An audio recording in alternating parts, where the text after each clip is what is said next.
అబ్బాయి వాళ్ళు అడిగింది ఒక్క ఛాన్సేరా, రెండోది వాళ్ళు అడగలా, మనమే కరెక్ట్ గా అర్థం చేసుకోవట్లా. కాబట్టి ఈసారి ఎవరికేయాలో తెలుసుగా. అలలుగానే కళ్ళుండాలా, మంచి చేసే మనసుండాలా, మాట ఇస్తే కట్టుబడాలా, పరిపాలన తెలిసుండాలా, 70 ఏళ్ల అనుభవాన్ని కళ్ళ ముందు పెట్టుకొని ఇప్పు ఎవరు తుప్పు ఎవరు ఆలోచించాలా. బాబంటే చిత్తశుద్ధి, బాబంటే అభివృద్ధి, బాబంటే నమ్మకం తెలుగు వాడి సంతకం.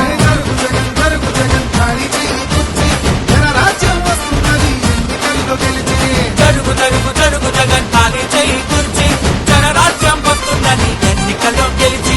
జరుగు జరుగు జరుగు జగన్ ఖాళీ చేయి కుర్చీ,